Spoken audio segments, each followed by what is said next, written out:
AP పునర్విభజన చట్టంలో పొందుపరిచిన ఒక్క అంశాన్ని కూడా కేంద్రం అమలు చేయలేదని కేటీఆర్ స్పష్టం చేశారు.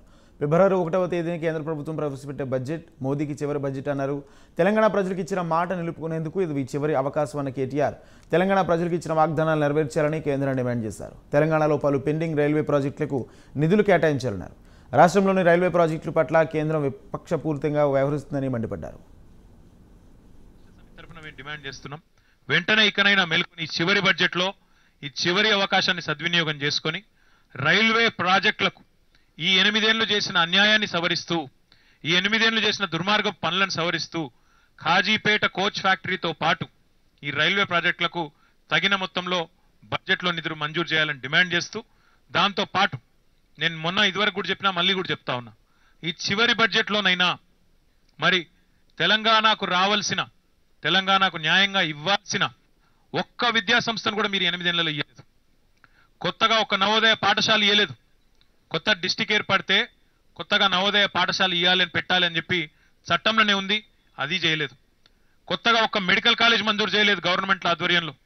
తెలంగాణ ఈరోజు ప్రభుత్వం, రాష్ట్ర ప్రభుత్వం జిల్లాకో మెడికల్ కాలేజ్ కడతా ఉన్నది, జిల్లాకో నర్సింగ్ కాలేజ్ పెడతా ఉన్నది. మీరు ఒక్క కొత్త మెడికల్ కాలేజ్ కూడా ఇవ్వలేదు. కొత్తగా ఒక ట్రిపుల్ ఐటీ ఇవ్వలేదు తెలంగాణకు. కొత్తగా ఒక ఐఐఎం ఇవ్వలేదు. కొత్తగా ఒక ఐసర్ ఇవ్వలేదు. కొత్తగా ఒక నేషనల్ ఇన్స్టిట్యూట్ ఆఫ్ డిజైన్ కూడా ఇవ్వలేదు. ఒక్క విద్యా సంస్థ కూడా తెలంగాణకి ఇవ్వలేదు. ఇది వాస్తవం కాదా? ఈ తప్పును, ఈ అన్యాయాన్ని సవరించాల్సిన బాధ్యత కేంద్రం మీద లేదని నేను అడుగుతా ఉన్నా. అదేవిధంగా తెలంగాణలో ఇరిగేషన్ ప్రాజెక్టులు ఇప్పటికి మేము 100 సార్లు అడిగినాం. కాళేశ్వరం ప్రాజెక్టు కానీ, పాలమూరు రంగారెడ్డి ఎత్తిపోతల పథకం కానీ, ఇక కాళేశ్వరం అంటే అయిపోయింది.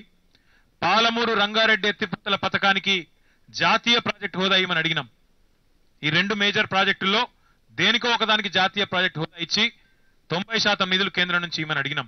దాని మీద కూడా ఇప్పటివరకు ఉలుకు పలుకు లేదు, స్పందన లేదు. విభజన చట్టంలో పేర్కొన్న వాటికి అతి గతి లేదు.